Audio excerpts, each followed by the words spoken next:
പ്രിയപ്പെട്ട വിദ്യാർത്ഥികൾ, നാം ഇന്ന് പഠിക്കുന്നത് സബ്ജക്റ്റീവ് കേസ്, ഒബ്ജക്റ്റീവ് കേസ്. പല വിദ്യാർത്ഥികൾക്കും ഡൗട്ട്സ് ഉണ്ടാവുന്ന ഒരു ടോപ്പിക്കാണ് സബ്ജക്റ്റീവ് കേസ്, ഒബ്ജക്റ്റീവ് കേസ്. അപ്പോൾ നമുക്ക് വിശദമായിട്ട് അതിനെക്കുറിച്ച് പഠിക്കാം. ഐ എന്ന് പറഞ്ഞാൽ ഇവിടെ അർത്ഥം ഞാൻ, ഐ ഞാൻ. മീ എന്ന് പറഞ്ഞാൽ എനിക്ക്, എന്നെ എന്നാണ് അർത്ഥം. യു എന്ന് പറഞ്ഞാൽ നീ, നിങ്ങൾ, താങ്കൾ. ഇവിടെ യു എന്ന് പറഞ്ഞാൽ നീ, നിന്നെ, താങ്കളെ. നീ,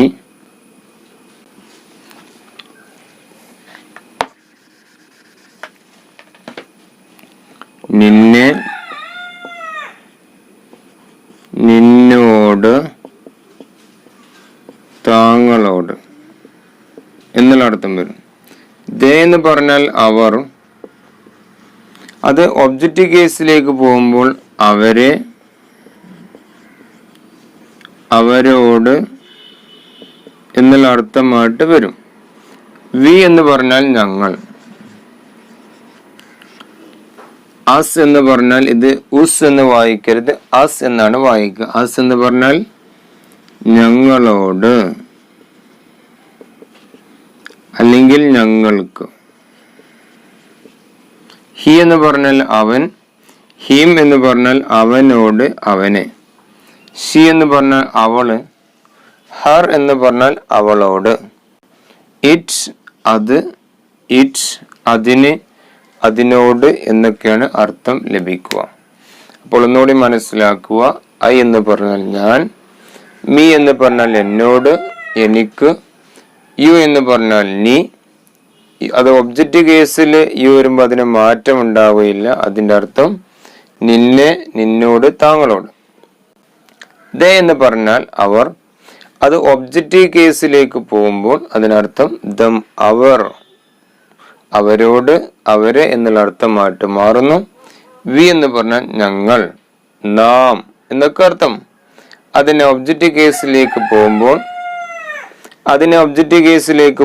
അത് അസ് എന്നായിട്ട് മാറുന്നു. ഹി എന്ന് പറഞ്ഞാൽ അവൻ. അതിന് ഒബ്ജക്റ്റീവ് കേസിലേക്ക് പോകുമ്പോൾ ഹിം എന്നായിട്ട് മാറുന്നു. പിന്നെ ഷി എന്ന് പറഞ്ഞാൽ അവൾ, ഹർ എന്ന് പറഞ്ഞാൽ അവളോട്. അത് ഒബ്ജക്റ്റീവ് കേസിലേക്ക് മാറുമ്പോൾ ഷി എന്നുള്ളത് ഹർ ആയിട്ട് മാറുന്നു. ഹറിന്റെ അർത്ഥം അവളോട്, അവളെ എന്നൊക്കെയാണ് അർത്ഥം. ഇറ്റ് അത്, ഇത് എന്നൊക്കെ അർത്ഥമുണ്ട്. ഇറ്റ് അത് ഒബ്ജക്റ്റീവ് കേസിൽ ഇറ്റാണ്, അതിന് മാറ്റം വരികയില്ല. അതിനർത്ഥം അതിനിക്ക്, അതിനെ എന്നൊക്കെ അർത്ഥം വരുന്നു. പിന്നെ ഇവിടെ ഹിസ് എന്ന് കാണാം. ഹിസിന്റെ അർത്ഥം അവന്റെ എന്നാണ് അർത്ഥം. അത് ഒബ്ജക്റ്റീവ് കേസിൽ വരികയില്ല. ഹിസ് എന്ന് പറഞ്ഞാൽ ഇവിടെ ഹിസിന്റെ അർത്ഥം അവൾ, അവന്റെ എന്നർത്ഥം. അവന്റെ ബുക്ക്, ഹിസ് പെൻ അവന്റെ book, his book, his pen അവന്റെ പേന, ഹിസ് ബുക്ക് അവന്റെ ബുക്ക് എന്നുള്ള അർത്ഥമാണ് നാം ഉപയോഗിക്കുക. നമുക്കിതെല്ലാം വിശദമായിട്ട് ഉദാഹരണത്തിലൂടെ നമുക്ക് മനസ്സിലാക്കാം.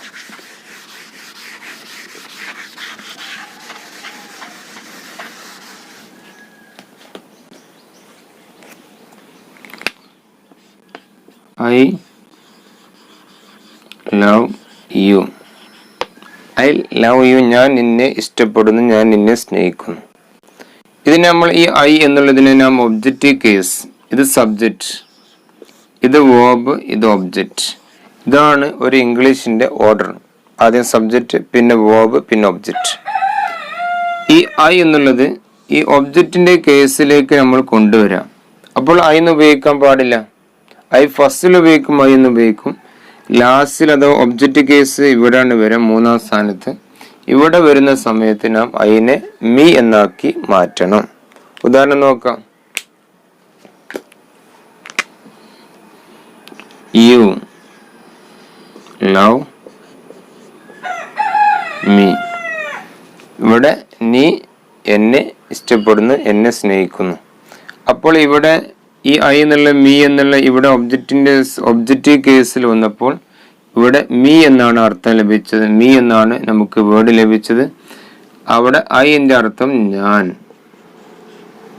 ഇവിടെ മീ എന്നുള്ളതിന്റെ അർത്ഥം യു ലവ് മീ, നീ എന്നെ ഇഷ്ടപ്പെടുന്നു, എന്നെ എന്നുള്ള അർത്ഥമാണ്. അപ്പോൾ ഐ എന്നുള്ളത് സബ്ജക്റ്റീവ് കേസിൽ ഐ എന്ന് ഉപയോഗിക്കുന്നു. അതിനെ ഒബ്ജക്റ്റീവ് കേസിലേക്ക് കൊണ്ടുപോകുമ്പോൾ മീ എന്നാണ് ഉപയോഗിക്കുക.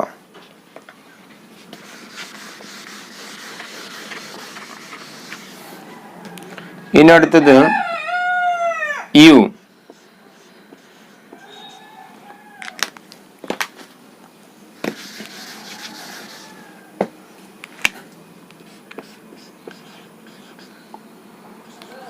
You give me a book. നീ എനിക്കൊരു പുസ്തകം നൽകുന്നു. യു എന്നുള്ളത് നീ എന്നാണ് ഇവിടെ അർത്ഥം കൊടുത്തത്. അല്ലെങ്കിൽ വളരെ വളരെ ഒരാളെ ബഹുമാനിച്ചു കൊണ്ട് പറയുകയാണെങ്കിലും താങ്കൾ എന്ന അർത്ഥത്തിലും താങ്കൾ എന്നുള്ള അർത്ഥത്തിലും യു ഉപയോഗിക്കും. നിങ്ങൾ എന്നുള്ള അർത്ഥത്തിൽ കുറെ ആളുകളുണ്ടെങ്കിലും അവിടെ യു എന്നുള്ള അർത്ഥം വേർഡാണ് ഉപയോഗിക്കുക. U gave me a book, താങ്കൾ എനിക്കൊരു പുസ്തകം നൽകാറുണ്ട്. U give me a book, നീ എനിക്കൊരു പുസ്തകം നൽകാറുണ്ട്. അല്ലെങ്കിൽ നിങ്ങൾ എനിക്കൊരു പുസ്തകം തരാറുണ്ട് എന്നുള്ള അർത്ഥത്തിലൊക്കെ യു ഉപയോഗിക്കാൻ പറ്റും. ഇനി ഈ യുവിനെ ഒബ്ജക്റ്റീവ് കേസിലേക്ക് കൊണ്ടുപോകും നോക്കാം. ദേ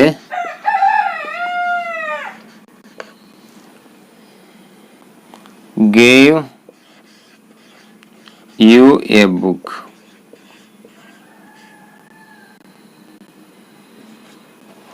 They gave you. ഇവിടെ ഈ യു ഇവിടെ ഒബ്ജക്റ്റ് കേസിലാണ് വന്നത്. ഇത് സബ്ജക്റ്റ്, ഇത് വേർബ്, ഇത് ഒബ്ജക്റ്റ്. ഇത് രണ്ടാമത്തെ ഒബ്ജക്റ്റ്, അത് വിശദമായി പിന്നെ പഠിക്കും. ഇവിടെ രണ്ട് ഒബ്ജക്റ്റ് ഉണ്ട്, ഇതൊരു ഒബ്ജക്റ്റ്, ഇതൊരു ഒബ്ജക്റ്റ്. അപ്പൊ ഇവിടെ they gave you, അവർ നിനക്ക് നൽകി. ഗേവ് എന്ന് പറഞ്ഞാൽ ഗീവിന്റെ പാസ്റ്റ് ആണ് ഗേവ്. അപ്പൊ അവർ നിനക്ക് നൽകി. ഇവിടെ യു എന്നുള്ളത് ഒബ്ജക്റ്റീവ് കേസിൽ വന്നപ്പോൾ അതിനർത്ഥം നിനക്ക് എന്നുള്ള അർത്ഥമായിട്ട് മാറി. വേർഡില് മാറ്റം വരുന്നില്ല. യു എന്നുള്ളത് സബ്ജക്റ്റീവ് കേസിൽ വന്നാലും ഒബ്ജക്റ്റീവ് കേസിൽ വന്നാലും അതിന് മാറ്റം ഉണ്ടാവുകയില്ല. They gave you a book, അവർ നിനക്ക് ഒരു പുസ്തകം നൽകി. You give me a book, നീ എനിക്കൊരു പുസ്തകം നൽകുന്നു. They gave you a book, അവർ നിനക്ക് ഒരു പുസ്തകം നൽകി. ഇവിടെ നാം മനസ്സിലാക്കേണ്ടത് യു സബ്ജക്റ്റീവ് കേസിലായപ്പോൾ നീ എന്നുള്ള അർത്ഥമാണ് വന്നത്. ഇനി ഒബ്ജക്റ്റീവ് കേസിലേക്ക് പോയപ്പോൾ അവിടെ നിനക്ക് എന്നുള്ള അർത്ഥം ആയി.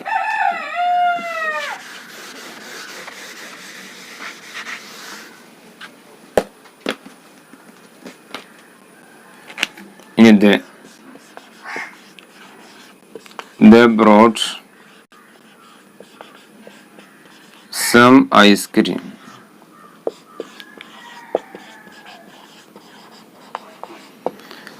They brought, അവർ കൊണ്ടുവന്നു സം ഐസ്ക്രീം, കുറച്ച് ഐസ്ക്രീം. ഇവിടെ ദേ എന്ന് പറഞ്ഞാൽ അവർ. ഇവിടെ സബ്ജക്റ്റീവ് കേസിലാണ് അഥവാ സബ്ജക്റ്റിന്റെ സ്ഥാനത്താണ് ദേ എന്നുള്ളത്. ഇതിനെ ഒബ്ജക്റ്റീവ് കേസിലേക്ക് മാറ്റുമ്പോൾ we brought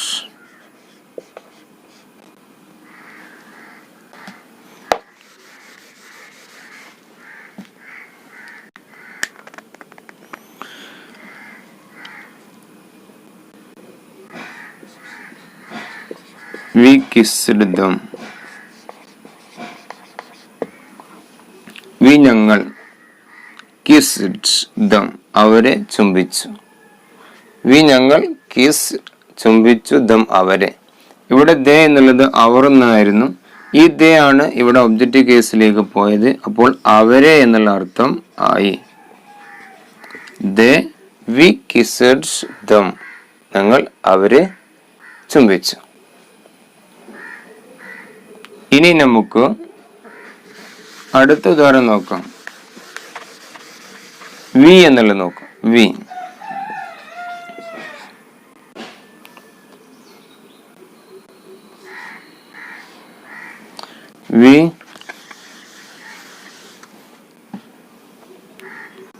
talked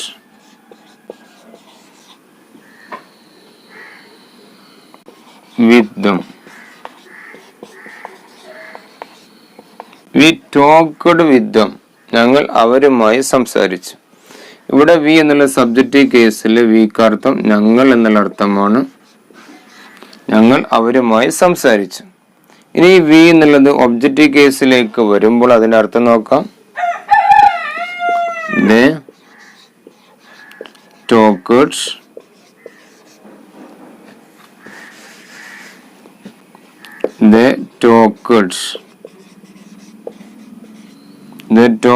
with us.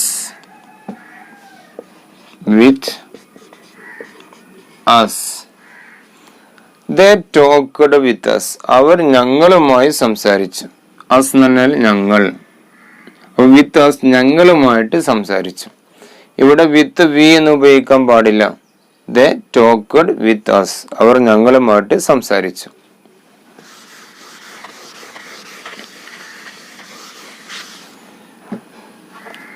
He liked it.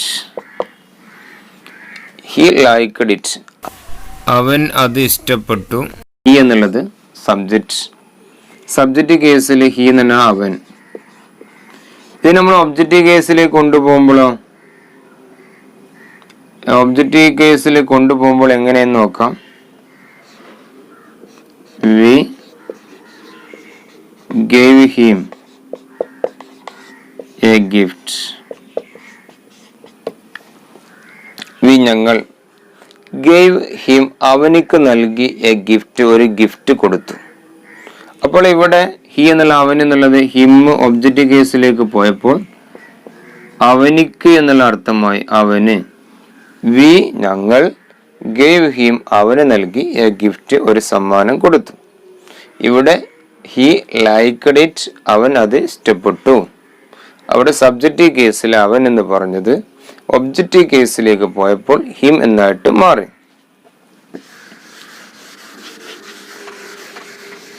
ഇവിടെ സബ്ജക്റ്റീവ് കേസിലും ഒബ്ജക്റ്റീവ് കേസിലും ഉപയോഗിക്കാത്ത ഹിമിന്റെ ഒരു വെറൈറ്റി ഫോമാണ് ഹിസ്. അതിനർത്ഥം നാം മനസ്സിലാക്കി വെക്കണം, സന്ദർഭോചിതമായിട്ട് മനസ്സിലാക്കി. ഹിസ് ബുക്ക് അവന്റെ ബുക്ക്, ഹിസ് പെൻ അവന്റെ പേന, ഹിസ് ബൈക്ക് അവന്റെ ബൈക്ക്. ഹിസ് എന്ന് പറഞ്ഞാൽ അവന്റെ എന്നാണ് അർത്ഥം, അവന്റെ. ഹിസ് ബുക്ക് അവന്റെ ബുക്ക്, ഹിസ് പെൻ അവന്റെ പേന, ഹിസ് ബൈക്ക് അവന്റെ ബൈക്ക്. ഇറ്റ് എന്ന് പറഞ്ഞാൽ അത് എന്നുള്ള അർത്ഥം. അത് ഇത് എന്നൊക്കെ ജീവനില്ലാത്ത നോൺ ലിവിങ് തിങ്സിനൊക്കെ നമ്മൾ ഇറ്റ് ഉപയോഗിച്ചുകൊണ്ട് പറയാറുണ്ട്. ഇറ്റ് വാക്സ് അത് നടക്കുന്നു. It walks along the road റോഡിലൂടെ അത് നടക്കാറുണ്ട്. It walks along the road അത് റോഡിലൂടെ നടക്കാറുണ്ട്. ഇവിടെ ഇറ്റിന് അർത്ഥം മതി എന്നുള്ളതാണ്. ഇനി ഇതിനെ ഒബ്ജക്റ്റീവ് കേസിലേക്ക് കൊണ്ടുപോവാം. I walked it. ഇവിടെ ഇറ്റിന് മാറ്റൊന്നും വരുന്നില്ല. ഐ വാക്ക്ഡ് ഇറ്റ് ഞാൻ അതിനെ നടത്തി. ഐ വാക്ക്ഡ് ഇറ്റ് ഞാൻ അതിനെ നടത്തി. ഒരു ഡോഗിനെ കുറിച്ച് പറയുമ്പോൾ ഐ വാക്ക്ഡ് ഇറ്റ് ഞാൻ അതിനെ നടത്തി എന്നുള്ള അർത്ഥമാണ്.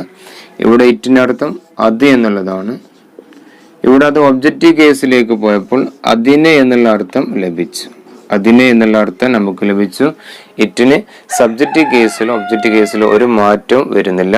അപ്പോൾ ഇവിടെ നാം മനസ്സിലാക്കി കഴിഞ്ഞത് സബ്ജക്റ്റീവ് കേസ് പഠിച്ചു, ഒബ്ജക്റ്റീവ് കേസ് പഠിച്ചു.